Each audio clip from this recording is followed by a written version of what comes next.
మహాదేవునికి స్తోత్రములు మనం చదువుకునే వాక్యం న్యాయాధిపతులు 9:33-41 వరకు.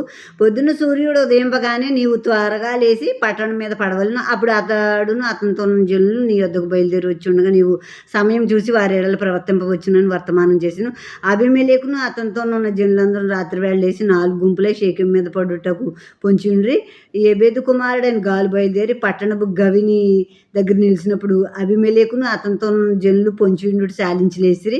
గాలు ఆ జనులు చూసి జెబులుతో, ఇదిగో జనులు కొండ శిఖరముల మీద నుండి దిగివచ్చుచున్నారనగా, జెబులు కొండల సాయలు మనుషులను పోలి నీకు కనబడుచున్నవని అతనితో చెప్పాను. గాలు, చూడుము, దేశపు ఎత్తైన స్థలముల నుండి జనులు దిగి వచ్చుచున్నారు. ఒక దండు శకునగాండ్ర మస్తకి వృక్షపు త్రోవను వచ్చుచున్నదనెను. జెబులు అతనితో, ఆహాహా, మనము అతన్ని సేవింపవలసినందుకు అబీమెలెకు ఎవడని నీ మాట ఏమాయను?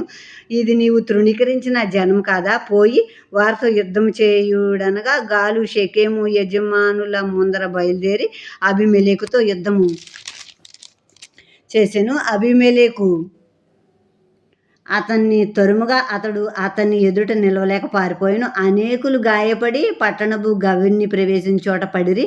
అప్పుడు అబీమెలెకు అరూమాలో దిగెను. గాలును అతని బంధువులను షెకెములో నివసింపకుండా జెబులు వారిని తోలివేసెను. ఇప్పుడు ఈ షెకెం యజమానులు అబీమెలెకును రాజుగా చేసుకున్నారు వాళ్ళ మీద.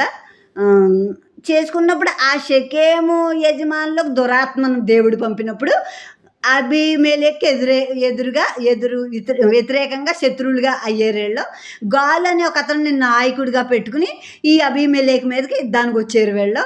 ఈ గాలు అని జెబులు అని ఒక అతను ఉన్నాడు. ఇందులో అతను షెకెం మీద అతన్ని అధిపతిగా అబీమెలెకే పెట్టాడు. అబీమెలెకు పక్షపు వాడే జెబులు అనే అతను.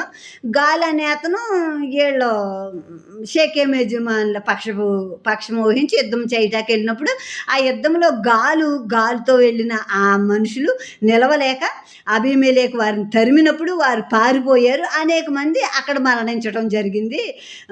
షెకెము యజమానులు, షెకెం ప్రజలు అనేకులు అబీమెలెకు చేతుల్లో ఓడిపోయి మరణించడం జరిగింది. మిగిలిన వారిని షెకెములో ఉండకుండా జెబులు అనే అబీమెలెకు దగ్గర ఉద్యోగం చేసే జెబులు అనే అతను మిగిలిన వాళ్ళని తోలివేశాడు.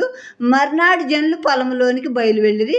అది అబీమెలెకునకు తెలియబడగా అతడు తన జనులను తీసుకుని 3 తెగలుగా చేయగా వారు ఆ పొలంలో మాటుగా ఉండిరి. అప్పుడు అతడు చూడగా జనులు పట్టణం నుండి బయలుదేరి వచ్చిండ్రు కనుక అతడు వారి మీద పడి వారిని హతం చేసింది. ఇక్కడ అబీమెలెకు వారిని హతం చేశాడు, షెకెము వారిని.